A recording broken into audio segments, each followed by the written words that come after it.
Sigmund Freud voit le jour le 6 mai 1856 en Moravie. Après la faillite paternelle, la famille part pour Leipzig, puis à Vienne. Il a grandi entouré de ses 5 sœurs, son frère et Nania, sa nourrice catholique, qui lui lit souvent des histoires fantastiques et légendaires. De quoi poser les bases de son goût pour le symbolisme. Élève brillant, le jeune Freud dévore Shakespeare, Homère et Goethe dès l'âge de 8 ans. Autant dire que les livres, ça le connaît. Mais les choix de carrière un petit peu moins. Le droit, la zoologie, la médecine, et puis finalement, il se lance en médecine pour disséquer les mystères du système nerveux. Freud est passionné mais fauché, jusqu'à ce qu'il rencontre Martha Bernays, sa future femme, en 1882. Problème, la famille de Martha, trouvant le pauvre Sigmund un peu trop ras de laboratoire et sans le sou, refuse cette union. Ils échangent donc près de 1000 lettres d'amour pendant 4 ans, avant que Freud ne trouve enfin un moyen de stabiliser ses finances, en devenant médecin spécialiste.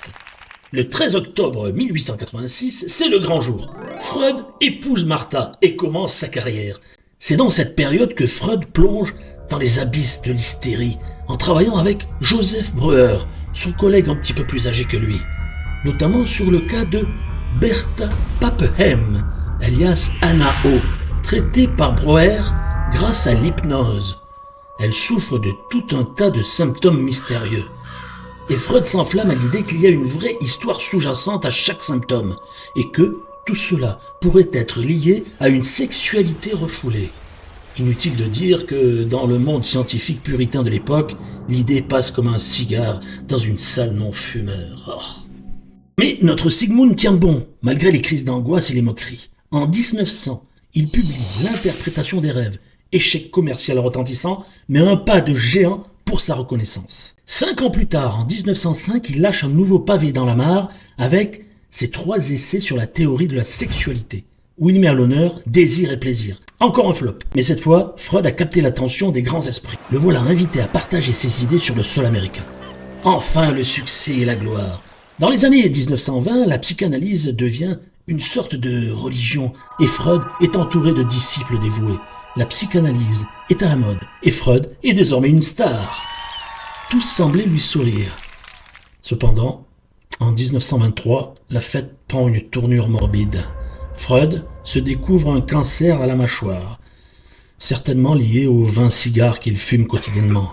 Résolu à disparaître avec dignité, il écrit à ce sujet avec philosophie. Les mois passent et Freud doit subir une ablation du maxillaire gauche et une partie du palais, après quoi il se retrouve avec une prothèse en acier, qu'il surnomme joyeusement le monstre. Ses patients lui rendent visite alors qu'il appuie une bouilloire sur sa joue pour soulager les douleurs. Il utilise même une pince à linge pour maintenir ses cigares dans la bouche. Et oui, il continue à fumer.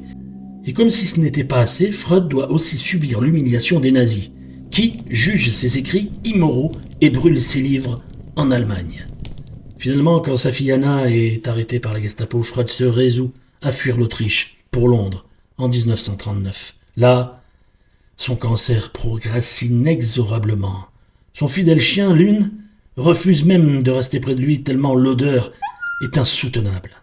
Freud est stoïque, affirmant que l'homme doit accepter son destin, mais dans le même souffle, il supplie son médecin de l'aider à mourir. Une injection de morphine le plonge dans un profond sommeil. 2 jours plus tard, à 3 heures du matin, il rend son dernier souffle. Veillé par sa famille, mais pas par son chien.